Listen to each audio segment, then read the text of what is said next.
Guys, we jumped right into this one because we accidentally pressed the button. Okay, we got some new things coming at you. Purple missiles, Right. yellow missiles. Oh, so I was going to share. I mentioned prosthetic leg and that I had a Final Fantasy VII story. Right.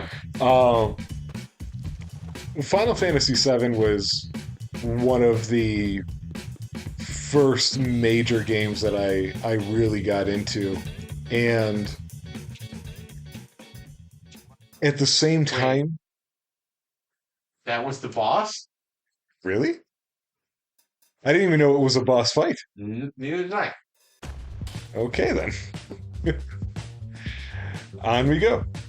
Uh, so anyway, it was also still early gaming for me, so there were a lot of things I didn't know that games did and what have you. And in that game, and I'm talking about the original one, not the remake, for anybody who's wondering. In the case of the characters in that game, there are two that are optional. The first one you can come across is Yuffie, who is this sort of young ninja female who is honestly kind of annoying of a character in general. Except I really liked her because I thought they did something really special with her. Her background, oh, you missed the end. How are you going to spell Kong? I'll get it this time.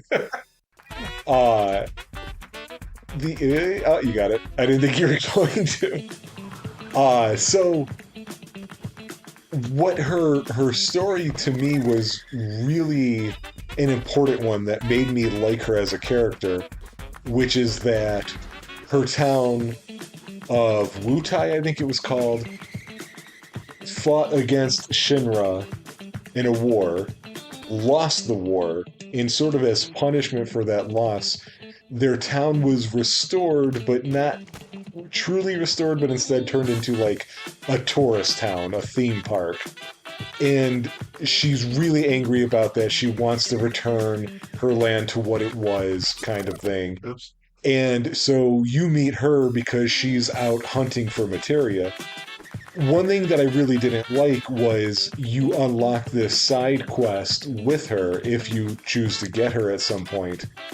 And the side quest is a bit of a pain. She steals all your materia, and you have to go through this little bit that's fine, except for there's a boss fight that I just remember feeling really difficult. Maybe I just never prepared for it properly because you don't have any of your materia to fight it with. But I wound up, despite that annoying thing, I wound up liking her because I loved how they made her sort of a victim of the war in two ways. There's the situation with her hometown and her father, but also because she's missing a leg. And I always thought that was really cool.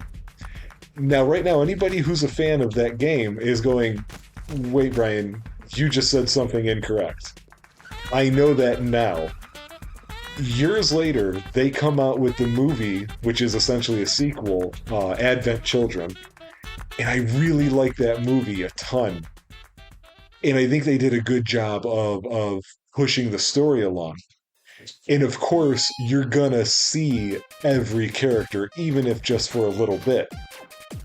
So suddenly there's Yuffie. You see her for the first time, and it's this camera angle like Oh, somebody's laying on the ground and pointing it up at her while she does like a cool stance kind of thing.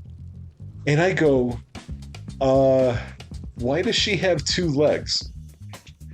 I'm instantly confused because they paid attention to so many other things. How could they have missed that? And so I hit up Google and I go, can you believe, and I type, why did Yuffie have two legs in Advent Children? Nothing comes up.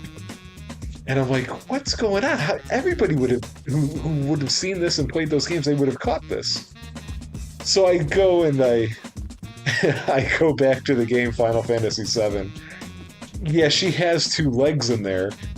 Her character was modeled to have one sock short and the other one high. And because we're talking about low polygons, I thought the high sock was a miscolored leg because it was a prosthetic. No. I existed in the world for almost like 8 years thinking that was the Thinking case. that she had a prosthetic leg. Yes. That's awesome. And as soon as I realized she had both of her legs, she wasn't a character with a quote unquote disability who manages to be one of these heroes of the world, I stopped liking her entirely. Right? That's ableist. I know. I guess what it's called. Just because she doesn't have a disability. Now you're just annoying for no reason. Exactly. That's exactly how I felt. Speaking of which, though, there is one game with a cool character who is disabled, who's in a wheelchair. Although he doesn't start out that way, but spends a lot of time that way. And it's amazingly done in that it actually enhances this character instead of drawing them back. And I'm delaying here because I'm having a hard time remembering the character's name.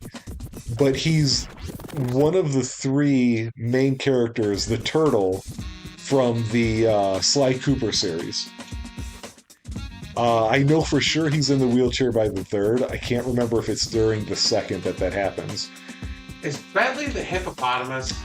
Oh wait, is it?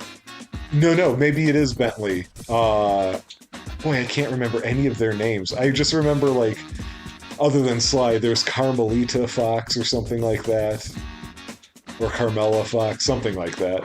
What is Bentley? I can't remember if that was the hippo though. No, I think that's the turtle, because he is nerdy and everything like that. But it's funny because he doesn't engage too much in the action of the games until he's in the wheelchair. And I find that to be just such an amazing approach. I don't know that it was done on purpose. I don't want to give that level of credit if it's not due. Right. But the fact that it happened that way, I just think that's fantastic, you know? So, I gotta say, this game's not changing in the way I was hoping. No, it's like it's a lot. Like I'm going through the exact same thing over and over. Right. And I feel like the thing I thought for sure that was going to happen was that these movements were going to have to be chained together, but they seem about as evenly spaced as they were before. I mean, maybe it's not when it's on hard, but like I don't think this is something I'm going to go back and check out. Right. Maybe that's what we should do for the next episode of this, is go back to one of the levels on a higher difficulty and see what happens. Because I can think of a couple things that you can do other than the speed of it or the number of objects, is they can do the Arkham Asylum thing here on the higher difficulty level, not giving you that color coding. Right. So maybe they do that. My only problem is like with something like this, it's like the want to learn the systems of a game and thinking that, you know, okay, well, I'm going to learn the systems of this game because like it's going to make me better and some interesting stuff's going to happen. The only bad thing is with this one, I don't feel like that's going to happen. Right. Like,